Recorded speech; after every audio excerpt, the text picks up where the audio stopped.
নমস্কার বন্ধুরা, welcome to my channel homestyle cooking with Sonali. আশা করি সবাই খুব ভালো আছেন, সুস্থ আছেন। আজকে আলু পটলের একটি নিরামিষ রেসিপি নিয়ে চলে আসলাম আপনাদের সামনে। তো কিভাবে করছি আর কি কি দিচ্ছি চলুন আপনাদেরকে দেখিয়ে দিই। তো বন্ধুরা, এখানে দেখুন পটল আলু কেটে নিয়েছি, ভালো করে পরিষ্কার করে ধুয়ে নিয়েছি। আলুগুলোকে এরকম ডুমো ডুমো করে কেটেছি, আর পটলগুলোকেও আমি মাঝখান থেকে দু টুকরো করে নিয়েছি। আর পটলের খোলা কিন্তু একবারে পুরোটা চেঁচে নেবেন না, একটু এরম রেখে দেবেন, তাহলে কিন্তু দেখতেও ভালো লাগে, খেতেও ভালো লাগে। তো চলুন প্রথমে পটলগুলোকে আমি ভেজে তুলে নেব। তো এখানে কড়াই গরম করে তাতে দিয়ে দিচ্ছি সর্ষের তেল। তেলটাও বেশ ভালো মতো গরম করে নিয়েছি। এবার আমি এখানে পটলগুলো ছাড়বো। তো পটলগুলো দেওয়ার আগে বন্ধুরা, পটল কী হয়, অনেক সময় তেলের মধ্যে দিলে পটল ফাটতে থাকে। তো তেল ছিটকাবা যাতে না হয় তার জন্য প্রথমে এই তেলের মধ্যে অল্প যদি নুন আর হলুদ দিয়ে দেন, তাহলে কিন্তু তেল আর ছিটকাবে না। তো চলুন প্রথমে আমি একটু নুন আর হলুদ এর মধ্যে দিয়ে দেবো। দেখুন অল্প নুন দিয়ে দিলাম, অল্প করে দিচ্ছি হলুদ। এবার ভালো করে মিশিয়ে নিয়ে তেলের সাথে এইভাবে দিলে কি হয়, পটল আলুর কালারটাও চলে আসে, আলাদাভাবে মেশাতে হয় না, হলুদগুলো মাখাতে লাগে না। তো দেখুন এবার তেলটার মধ্যে আমি পটলগুলোকে প্রথমে ছেড়ে ভেজে নেব। দেখতেই পাচ্ছেন সেইভাবে কিন্তু পটলের তেলগুলো আর ছিটকাচ্ছে না।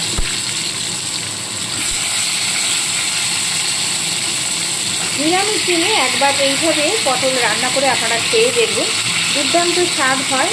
আর গরম ভাতে কিন্তু অসাধারণ। শুধু গরম ভাত বলবো না, লুচি পরোটা রুটির সাথেও আপনারা এইরকম নিরামিষ আলু পটলের তরকারি খেতে পারবেন। তো পটলগুলোকে ভালো মতো লাল লাল করে ভেজে তুলে নেব। তো বন্ধুরা, এখানে দেখুন পটলগুলো ভাজা হয়ে গেছে। এবার পটলগুলোকে আমি তুলে নেব, নিয়ে এই তেলে আলুগুলোকে ভেজে নিতে হবে। সমস্ত পটল আমি তুলে নিয়েছি।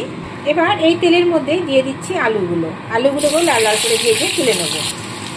আলুগুলো খুব ভালো মতো ভেজে নিয়েছি। এবার আলুগুলোকে তুলে রেখে দেবো। এবার এর মধ্যে আর একটু সামান্য তেল আমি অ্যাড করছি। এবার এখানে ফোড়ন হিসেবে আমি একটা তেজপাতা, একটা শুকনো লঙ্কা, জিরে আর একটু জয়িত্রী দিচ্ছি। ফোড়নটাকে একটু নাড়াচাড়া করে নিয়ে এর মধ্যে আমি দিয়ে দেবো কেটে রাখা টমেটো। আমি একটা টমেটো ছোটোটা করে টুকরো করে নিয়েছি, সেই টমেটোটা দিয়ে দিলাম। সামান্য নুন দিয়ে দেবো, তাহলে টমেটোটা তাড়াতাড়ি কিন্তু গলে যাবে। সামান্য পরিমাণে নুন দিয়ে দিচ্ছি। এবার একটু নাড়াচাড়া করে আমি 1 মিনিট মতো ঢাকা চাপা দিয়ে রাখবো, তার মধ্যে টমেটোটা কিন্তু গলে যাবে। দেখুন টমেটো কিন্তু খুব তাড়াতাড়ি নরম হয়ে গেছে। এবার আমি এর মধ্যে দিয়ে দেবো কিছু গুঁড়ো মশলা। তো গুঁড়ো মশলার মধ্যে দেখুন এখানে আমি নিয়েছি হলুদ গুঁড়ো, ধনে গুঁড়ো, লঙ্কার গুঁড়ো আর কাশ্মীরি লঙ্কার গুঁড়ো, তার সাথে নিয়েছি চিনি। যেহেতু নিরামিষ রেসিপি, একটু সামান্য মিষ্টির ভাবটা একটু ভালো লাগে খেতে, তো একটু মিষ্টিটা আমি এখানে দিলাম। সমস্ত উপকরণ দিয়ে দিলাম, দিয়ে এবার ভালো করে কষিয়ে নেবো।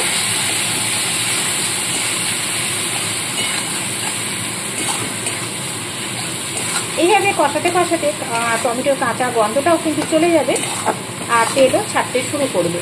সামান্য পরিমাণে এখানে জল অ্যাড করবো, যাতে মশলাটা পুড়ে না যায়। দেখুন খুবই সামান্য আমি জল দিয়ে দিলাম। মশলাটা এখন খুব ভালো করে কষিয়ে নিতে হবে।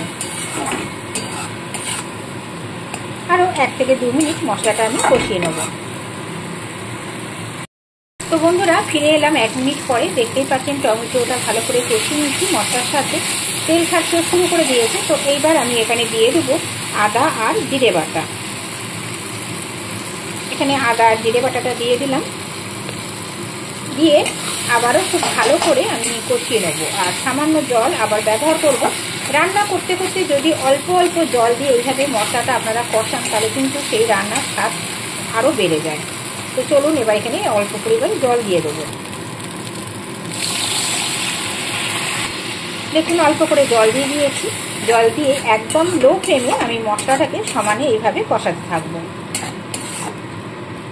জিরে বাটা দিয়েছি, জিরে বাটাটাও ভালো মতো কষে গেলে, তেল ছাড়তে শুরু করলে আরও কিছু জিনিস আমি দেবো, সেটা এক এক করে আপনাদের সামনে নিয়ে আসছি। তো এই সমস্ত উপকরণ মেশালেই তবেই কিন্তু রান্নার নিরামিষ দিনে বিশেষ করে আলু পটল বলুন, অন্য কোনো যে কোনো রেসিপি দারুণ সুস্বাদু হয়। তো বন্ধুরা, জিরে বাটা দেওয়ার পর খুব ভালো মতো কষিয়ে নিয়েছি। এবার এখানে আমি যেটা ব্যবহার করব সেটা হচ্ছে চারমগজ।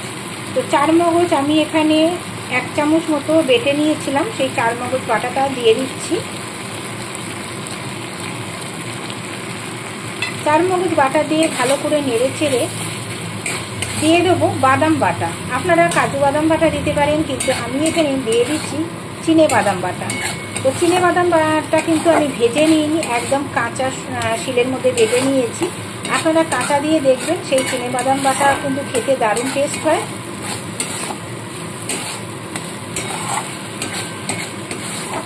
তো দেখুন চারমগজ দিয়ে একটু ভালো করে মশলাটার সাথে ভালো করে মিশিয়ে নিয়ে এবার আমি চিনে বাদাম বাটাটাও 1 চামচ মতো এখানে দিয়ে দেবো। আমি এখনও কিন্তু এখানে নুন ব্যবহার করিনি, নুনটা তেলের মধ্যে অল্প দিয়েছিলাম, আপনারা প্রথমেই দেখেছেন। তো এবার এখানে আমি সামান্য জল আর নুনটা অ্যাড করব। প্রথমে দিয়ে দিচ্ছি অল্প করে জল, এবার এখানে দিয়ে দিচ্ছি পরিমাণ মতো নুন। খুব ভালো করে মিশিয়ে নেব। আবারও একদম কম আঁচে মশলাটা সমানে কিন্তু কষাতে থাকবো। নিরামিষ দিনে বন্ধুরা একবার হলেও আপনারা এইভাবে রেসিপিটা ট্রাই করবেন।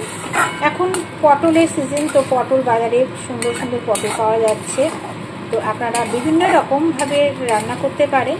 আর নিরামিষ দিনে কী হয়, নিরামিষ দিনে যেহেতু আমরা পেঁয়াজ রসুন এগুলো ব্যবহার করি না, তো একটু অন্যরকমভাবে করলে খেতেও ভালো লাগে। তো চলুন মশলাটা কষিয়ে নিয়ে ফিরে আসছি। তো বন্ধুরা দেখতেই পাচ্ছেন মশলাটা কষে এসছে ভালো মতো আর তেল ছাড়তে শুরু করে দিয়েছে। এবার এখানে আমি ভেজে রাখা পটল আর আলু দিয়ে দিচ্ছি, কেন আলু পটলগুলো আবার মশলার সাথে খুব ভালো করে কষিয়ে নেব।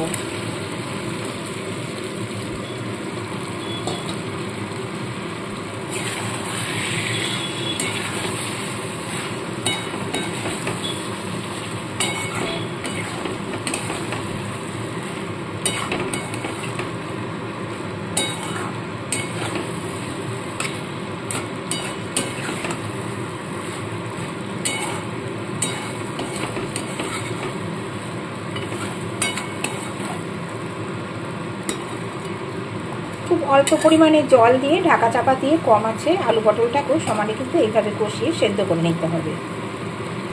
দিয়ে দিচ্ছি অল্প করে জল।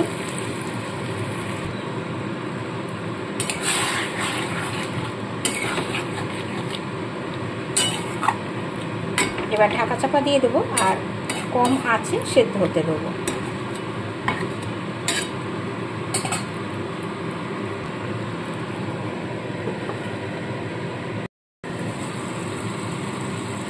তো বন্ধুরা দেখতেই পাচ্ছেন মশলা সম্পূর্ণ কষানো হয়ে গেছে, তেল ছাড়তে শুরু করে দিয়েছে আর আলু মোটামুটি সেদ্ধ হয়ে গেছে। আমি এর আগে দেখুন আলু সেদ্ধ হয়ে গেছে। তো এইবার এখানে আমি পরিমাণ মতো জল দিয়ে দেব। তো এই রেসিপিটাতে আমি কিন্তু খুব বেশি জল ব্যবহার করব না, একটু মাখো মাখো ব্যাপারটাই বেশি ভালো লাগবে। ভাত বলুন, লুচি, পরোটা, রুটি সবার সাথে খেতে খেতে দারুণ লাগে। তো চলুন এবার এতে আমি জল দিয়ে দিই পরিমাণ মতো।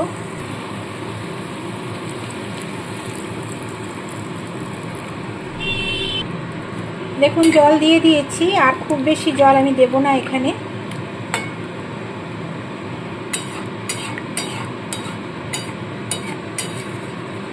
গ্রেভিটাকে একটু ফুটতে দেবো। এবার আমি এখানে দিয়ে দেবো একটা চেরা কাঁচা লঙ্কা আর গরম মশলা দিয়ে দিচ্ছি।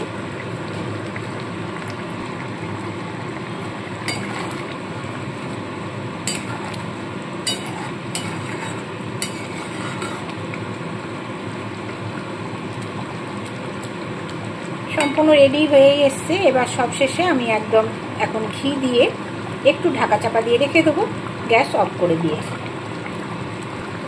দেখুন সবশেষে আমি এখানে হাফ চামচ মতো ঘি দিয়ে দিলাম। নিরামিষ রান্না একটু ঘি ভালো লাগে দিলে। তো ভালো করে মিশিয়ে নিয়ে ঢাকা চাপা দিয়ে 1 মিনিট আমি স্ট্যান্ডিং টাইমে রেখে দেবো। গ্যাসটাকে এই সময় একদম অফ করে দিচ্ছি। রান্না আমার অলমোস্ট রেডি হয়ে গেছে। তো চলুন এবার ঢাকা চাপা দিয়ে গ্যাসটাকে আগে অফ করে দিই, 1 মিনিট রেখে দেবো। ফিরে এলাম 1 মিনিট পরে। দেখুন কত সুন্দর কালার এসছে। তো চলুন এবার আমি এটাকে সার্ভ করে নিই। তো বন্ধুরা, নিরামিষ দিনে আপনারা বাড়িতে একবার হলেও এই রেসিপিটা ট্রাই করবেন, খুবই সুস্বাদু হয়, আবারও বলছি। আর যদি ভালো লাগে লাইক শেয়ার কমেন্ট করে দেবেন। পুরনো বন্ধুরা আর নতুন বন্ধুরা যারা আমার চ্যানেল ভিজিট করছেন এখনও সাবস্ক্রাইব করে নেননি, প্লিজ বন্ধুরা চ্যানেলটি সাবস্ক্রাইব করে পাশে থাকা বেল আইকনটি প্রেস করে দেবেন। ফিরে আসবো আবার নতুন কোনো রেসিপি নিয়ে। আজ এই পর্যন্ত, টাটা বন্ধুরা।